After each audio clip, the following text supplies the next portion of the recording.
Paris, même 10 ans plus tard, on t'encule. Bah ouais, il était temps quand même. Hein. Bonsoir à tous, bienvenue sur Atsuite au sport. Ce soir, débrief du classique. Paris Saint-Germain, Olympique de Marseille, victoire 1-0 de l'Olympique de Marseille au Parc des Princes. Et ça n'était plus arrivé depuis 10 ans. 10 ans que tout le peuple marseillais attendait la libération parce que oui, se faire enculer pendant 10 ans, bah à un moment ça commence à faire mal au cul. Et on n'a plus trop d'arguments pour essayer de rivaliser avec les Parisiens. À part à jamais les premiers, bah tu pouvais rien dire d'autre. Donc aujourd'hui, je pense qu'ils vont se contenter de cette petite victoire 1-0 qui aurait dû être un 2-0 parce qu'il y a un but hors jeu imaginaire, même pas contrôlé par la VAR, qui a été refusé à l'Olympique de Marseille. Je crois que c'est Benedetto qui marque. Je pige pas, on n'a même pas consulté la VAR ni rien du tout. On est juste hors jeu, c'est tout. J'ai pas compris. Cette histoire de VAR là, surtout en Ligue 1, je comprends pas. Parfois on consulte, parfois on consulte pas. Là pour les cartons rouges, il est allé consulter. Je pige pas. Bref, peu importe. Marseille gagne ce soir. Le PSG a certes eu le ballon, mais voilà, ils n'ont pas vraiment eu d'occasion nette ou de face à face. Aujourd'hui, Mandanda était extraordinaire.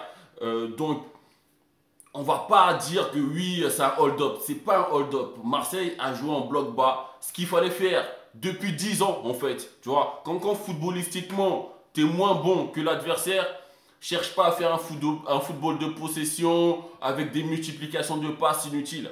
Voilà, tu sais que l'adversaire est meilleur que toi dans ce domaine. Si tu veux faire comme lui, tu vas perdre. Et pendant 10 ans, vous avez perdu. Et aujourd'hui, bah, l'Olympique de Marseille a été plus intelligent que les années précédentes. Tant mieux. Ça faisait longtemps que j'avais pas vu un classico aussi enjaillant. Moi, ça m'a carrément enjaillé parce qu'il y avait de la bagarre, c'était électrique, il y avait de la tension et puis il y avait de l'intensité. Du côté de l'Olympique de Marseille surtout, parce qu'ils sont plus faibles. Donc forcément, il faut qu'ils mettent plus d'intensité pour combler leur manque de talent. Rongier au milieu de terrain a fait le boulot, Sakai sur son côté a fait le boulot, et même Payet revenait très souvent aider Amavi en défense. Aujourd'hui, bah, ils m'ont plu, voilà, par rapport aux autres années où voilà, ils se mangeaient des 4-0 avant la mi-temps, des 3-0, où tu voyais rien du tout, ils offraient rien à l'Olympique de Marseille. Voilà, pendant les 5 premières minutes, ils étaient là, ils cavalaient à fond, ils essayaient de presser, mais voilà, ils prenaient rapidement 1, 2, 3 buts et ça les calmait. Donc aujourd'hui, je suis très content de la victoire de l'Olympique de Marseille. Et 2 défaites en 2 matchs pour le Paris Saint-Germain, c'est déjà trop. Champion de Ligue 1, les mecs, respectez-vous et surtout respectez la Ligue 1. Parce que là, vous perdez contre Lens, vous perdez contre Marseille.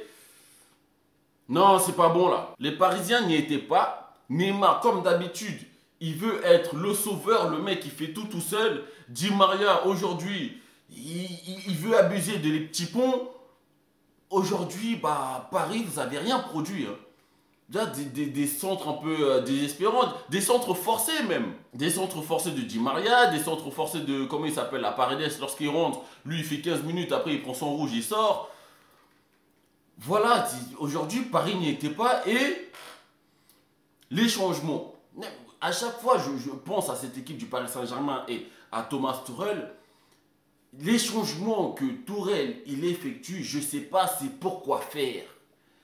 Quand tu fais rentrer Draxler, je ne sais pas pourquoi tu fais rentrer Draxler. Quand tu fais rentrer Paredes, pourquoi tu fais rentrer Paredes? Peut-être parce que Verratti il est un peu fatigué, mais même fatigué, il reste meilleur que Paredes. Ces changements, même en Ligue des Champions, mais dans n'importe quelle compétition, quand Tuchel il fait des changements, je ne sais pas c'est pour rapporter quoi en fait. Parce que les mecs sur le banc, ils n'ont pas envie. Il n'y avait que Choupo-Moting que tu faisais rentrer.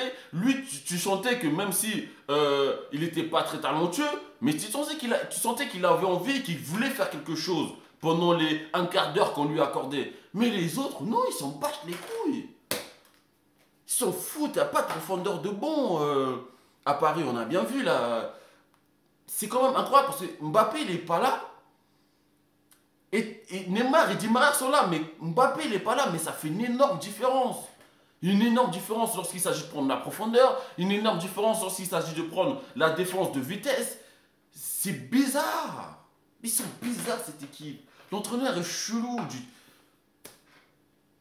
Aujourd'hui, vous étiez nuls, les mecs, c'est tout. Vous étiez nuls. Même pas que Marseille a été forcément supérieur, parce que ils ont quand même subi pendant toute la deuxième période, hein, Marseille. Hein. Faut pas non plus croire que Marseille a eu le ballon, a gêné Paris Saint-Germain jusqu'à la fin de la rencontre. Hein. Non, non, arrivé à la 60e, voilà, Paris avait le ballon, mais Paris n'y arrivait pas, parce que les Marseillais étaient très courageux, et qui couraient sur tous les ballons, ils mettaient de l'intensité et de l'impact. Voilà, ces mecs-là, dès que tu les bouscules vraiment, bah, ils sont perdus. Même si ce n'est pas les titulaires de d'habitude, aujourd'hui il n'y avait pas Marquinhos. Je pense que Marquinhos aurait fait beaucoup de bien dans cette défense. Du côté droit, il y a Florenzi qui vient d'arriver. Enfin, un vrai latéral droit de niveau du Paris Saint-Germain. Et en plus, je crois que c'était le meilleur joueur du côté de Paris Saint-Germain, malgré qu'il a joué peut-être 60 minutes. C'était le meilleur joueur du côté de Paris Saint-Germain pendant ce match. Voilà. Tuchel, Verratti, Herrera, machin, même Gay. Ah, c'est trop moyen. Voilà, lorsque Paris n'est pas au complet, lorsque Paris n'a pas son équipe type, bah tout de suite ça devient très très moyen et ça c'est pas bon. Pour conquérir la Ligue des Champions cette année, va falloir recruter, mais recruter des top players. Ou bien vous faites remonter des vrais jeunes. Les jeunes qui arrivent, ils sont bons, mais vous les vendez. Enfin, je sais pas, vous faites quoi, vous débarrassez d'eux, on dirait. Dans ce cas, faites des vrais recrutements pour que le PSG ait un profondeur de banc comparable aux grands clubs européens. Bref, ce soir, Marseille s'impose. On les félicite. Payet, toujours dans les bons coups, hein, passeur décisif. Mais quel ballon! Quel ballon qu'il donne pour Florian Thauvin, franchement. Il a un pied, Payet. Hein, il a un pied, mais on sait que c'est un peu quand il veut. À chaque fois, il chambre un peu lorsqu'il gagne, mais voilà, mais il est là. C'est pas il chambre pour rien, tu vois. Il est là. Donc Payet, on va dire qu'aujourd'hui, t'es pas l'homme du match, mais t'es le second homme du match parce que le buteur, c'est Florian Thauvin et bah, je dirais que c'est plutôt lui l'homme du match parce que même si on l'a pas vu pendant toute la seconde période, bah il n'y a pas eu beaucoup de joueurs du côté de Marseille qui ont fait un match incroyable. Donc l'homme du match, c'est que le buteur, c'est Florian Thauvin.